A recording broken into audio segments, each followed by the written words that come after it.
પ્રમુખ વાણી. બીજું આપણે જે મગની ખીચડી બનાવીએ છીએ ને, ચરોતરમાં બને છે કે બીજે બનતી હોય, તો એમાં શું થાય કે ચોખા વધારે ને મગ ઓછા નાખીએ છીએ આપણે. પણ કચ્છી લોકો શું કરે, મગ વધારે અને ચોખા ઓછા. તો એ શું કરે કે ફોતરાવાળી મગની દાળ હોય ને, ફોતરાવાળી મગની દાળ, તો 3 કિલો મગની દાળ ફોતરાવાળી હોય મગની, તો 1 કિલો ચોખા. 3 ભાગ મગ, 1 ભાગ ચોખા. એની ઢીલી ખીચડી બનાવે, ઢીલી. અને એની અંદર પછી ઘી નાખી અને છાશ સાથે લે.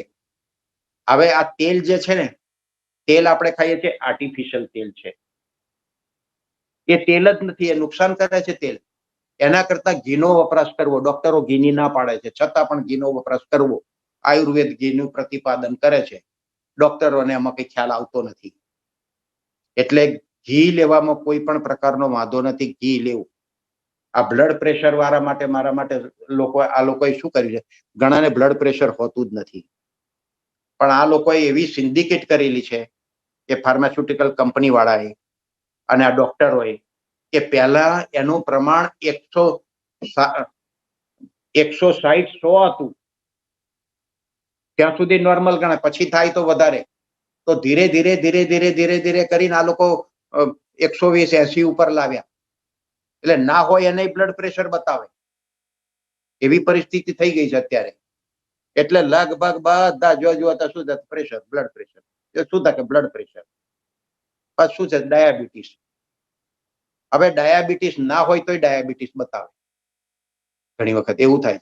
એટલે આ ડાયાબિટીસનો સહેલામાં સહેલો સાદો જે ઈલાજ બતાવ્યો, એ જ ઈલાજ આપણે કરવો, બીજી ઝંઝટમાં પડવું નહીં, તો કોઈ પણ વાંધો આવશે નહીં. હવે ઘણીવાર કોઈને બ્લડ પ્રેશર બહુ હાઈ થઈ ગયું હોય અને સાલું દવાથી ઉતરતું ના હોય, તો શું કરવું કે સૂઈ જાય ને ત્યારે આ ડૂંટી ખરી ને, ડૂંટી ઉપર બરફનો ટુકડો મૂકી દેવો.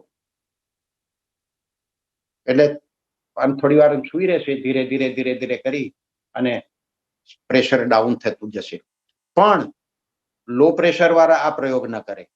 બરફ ના હોય કદાચ ટુકડો, તો ઠંડુ પાણી હોય ને, એ સૂઈ જાય તો થોડું થોડું ઠંડુ પાણી રેડવું એની ઉપર. ઠંડુ પાણી રેડવાથી પણ એ થાય. અને એ કદાચ ના કરવું હોય તો પછી પાણી ભરેલો લોટો મૂકી દેવો એની ઉપર, એક ગ્લાસ મૂકી દેવો. તો એના કરતા તે વખતે જે હાઈ બ્લડ પ્રેશર થયું હશે ને, એ એકદમ ઓછું થઈ જશે. એટલે એ એક ખ્યાલ રાખવો. બીજું કોલાઇટિસ ઘણા બધાને થતું હોય છે અને એ મટતું જ નથી જલ્દી. તો એને તો શું કરવું કે મગ આ રાંધેલું જ ખાવું, તીખું તરેલું બધું બંધ કરી દેવું બિલકુલ. અને જે પીળી હળદર આવે છે ને, પીળી હળદર, અને બીજી સફેદ હળદર, આંબા હળદર કે છે, આંબા હળદર વ્હાઈટ આવે અને પેલી બીજી પીળી હળદર આવે, તો એ બેયને ભેગી કરી એનો જ્યુસ કાઢી નાખે અને 2 અંશ જેટલો લગભગ એને જ્યુસ લે ને નરણા કોઠે, અને ત્યાર પછી બીજું કઈ લેવું હોય તો કલાક 1.5 કલાક જવા દે. એને અને એક તો મગનો મારો, મગના પાણીનો મારો રાખે, મગ ચોખાની ખીચડીનો મારો રાખે, તો એને કોલાઇટિસ જાય.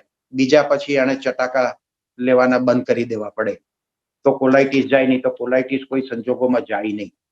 એટલે આ એક ખાસ ધ્યાન રાખવાનું. Thank you for watching. For more spiritual videos, please subscribe to the Pramukh Vani YouTube channel. Jai Swaminarayan.